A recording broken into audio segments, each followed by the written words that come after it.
ባልንጀራዬ ግን ማን ነው? ደጉ ሳምራዊ። መልካሙ ሳምራዊ ምንኛ ደግ ነው። በሌቦች መካከል ለወደቀው ሰው ሊሸሸው ሊተወው ሊያልፈው አልፈለገ። ዘይት አፍስሶለት ቁስሉን አሸገ። በዚህስ መቻ በቃ። እኔ ሳምራዊ ነኝ እሱ ደግሞ የአይሁድ ሰው። ታዲያ ምን በወጣኝ ፈውስ የምለግሰው ሳይል በደግነት ድንበሩን ተሻግሮ ባልንጀራ ሆነ ለዛ ሰው ሮሮ። መደብ ሳያሰፋ ከቶም ሳይታበይ መፍትሄ ሆነለት ለአይሁዳዊው ስቃይ። ጆሮ ብንሰጠው ብንሰማው እሱን ያ ምስኪን ተጎጂ ምን ይለን ይሆን? ቀኑን በደንብ አስታውሳለሁ። በጣም ቆስዬ በሰመመን ነቃው። ደም እየፈሰሰኝ ሆኜ በሞት አፋፍ ጩኸቴን ብለቀው ከአጽናፍ እስከ አጽናፍ እርዳታን ለማግኘት በከንቱ አቃሰትሁ።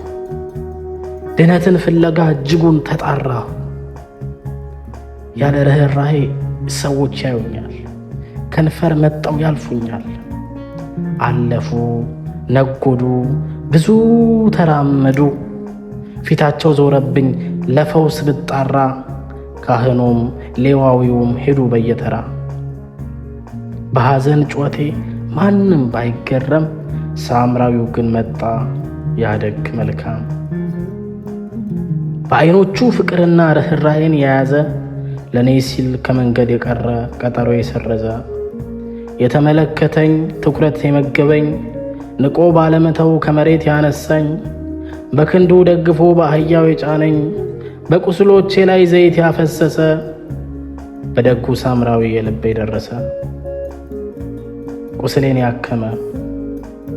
ቁስሌን ያከመ ማረፊያን የሰጠኝ። በአህያው የጫነኝ ዲናሩን የቸረኝ። ሕመሜን ተጋርቶ ባልንጀራ ሆነኝ። ምክንያት ሳይደረድር ገለል ብሎ ሳያልፍ የተጣለውን ሰው ለመርዳት ሳይሰንፍ እንደ ሌዋዊው ሰው ልክ እንደ ካህኑ ችላ ባለማለት የረዳው ወዲያውኑ። ባህል ያላሰረው ያልጋረደው ድንበር ያ ምሕረት አድራጊ ደጉ ሳምራዊ ነበር። እኛስ ደግነታችን ሁሉ ማለቂያ የሌለው ወይስ ገለልተኛ ግድ የማንሰጠው? ከሌዋዊው ወገን ነን ወይስ ከሳምራዊው? እንጠይቅ በጠና እንመርምር ሌት ተቀን በየትኛው ወገን የቆምን እንደሆን። ልክ እንደ ካህኑ ከንፈር መጥቶ አላፊ ለሌሎች የማንቆረስ ኋላ ተሰላፊ አልፎ ያዥ ግዴለሽ ሌዋዊን መሳይ ወይስ እንደ ሳምራዊው ስቃይን ተካፋይ? ራሳችንን እንጠይቅ ዓይናችንን እናቅና እገዛችንን የሚሹ ብዙሃን አሉና። እንጠይቅ በጠና እንመርምር ሌት ተቀን በየትኛው ወገን የቆምን እንደሆን። ልክ እንደ ካህኑ ከንፈር መጥቶ አላፊ ለሌሎች የማንቆረስ ኋላ ተሰላፊ አልፎ ያዥ ግዴለሽ ሌዋዊውን መሳይ ወይስ እንደ ሳምራዊ ስቃይን ተካፋይ? ራሳችንን እንጠይቅ ዓይናችንን እናቅና እገዛችንን የሚሹ ብዙሃን አሉና።